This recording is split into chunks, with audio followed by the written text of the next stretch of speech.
Hi everybody, we're Team 3. I'm Shane, this is Jocelyn, this is Drew. We're here with Daniel Fisher.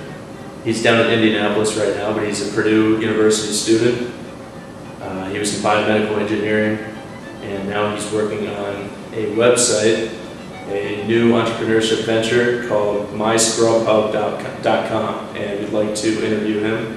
So without further ado, here's Danny Fisher. So Daniel, what's your major, your school, and some of your early ambitions before you knew you were going to create this website?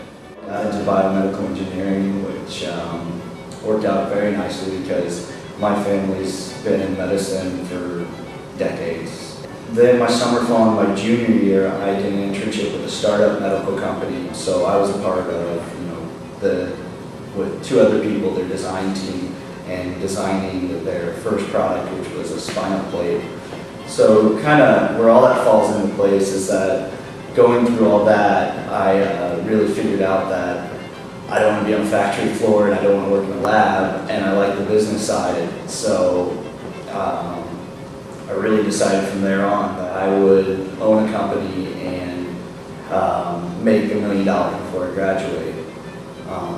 Wrote the goal down. I still have it on a piece of paper. I carry it in my wallet everywhere I go.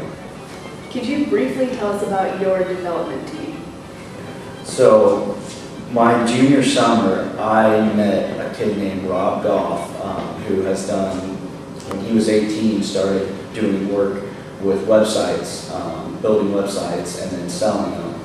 And he made his first deal when he was 19 years old for very large amount, sold a website, and has continued to do it. And now he is he's 26 or 27 years old and has made a living around it, and a very comfortable living. So at first we just became friends and didn't think much of it. What was your first step to developing the website? And then, I started taking a website class and found out, on my own, really how easy it is to get into the internet and, make money off the internet. So I went back to Rod and told him, all right, let's do something, let's build a website and, let's see where it goes. And just started, brainstorming, about ideas, where could we go, where do we start?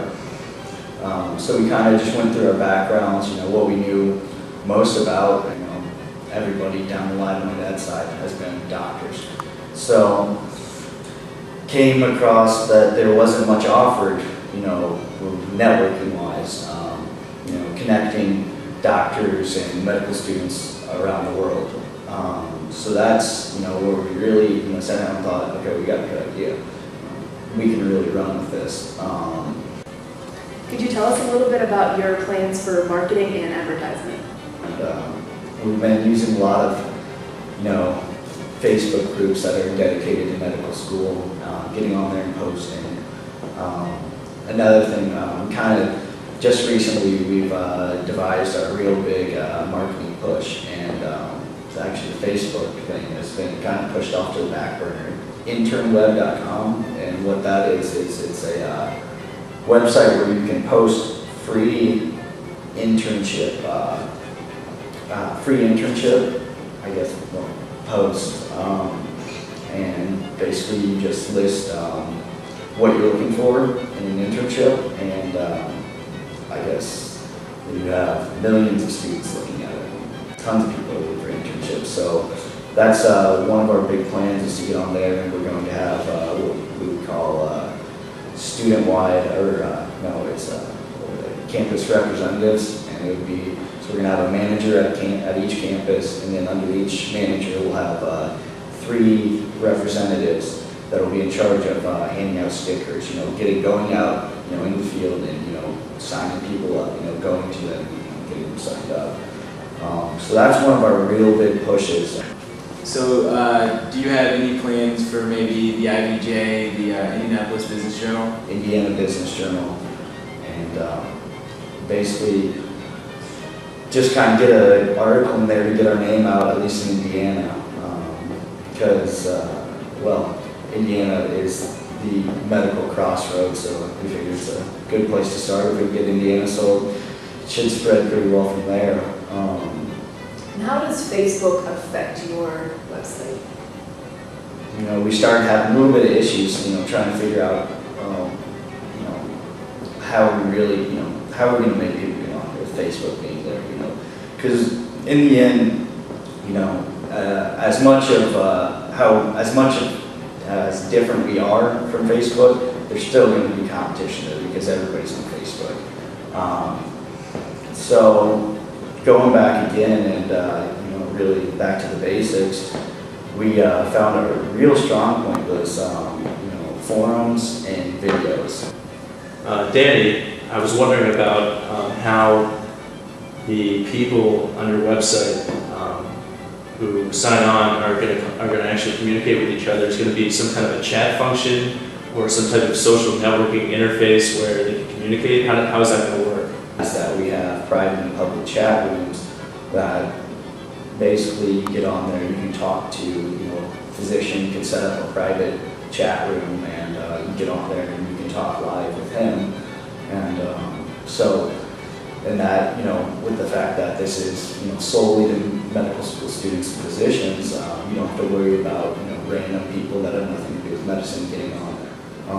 You know, there's been a big push for the medical industry to have videos online, and that comes from what is continued medical education. And what that involves is basically every year a doctor has to, you know, do something that shows they get credit for, you know, furthering their education. Having live video feed from the operating room, you can have as many viewers as you want.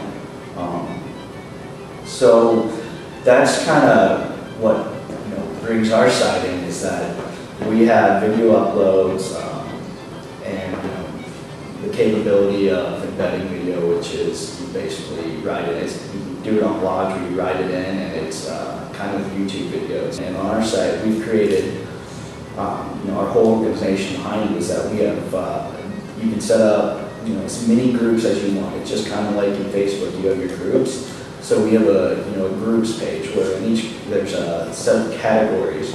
Especially for medical school, you have each school being able to create their own forum in no time. That'll cost them no money.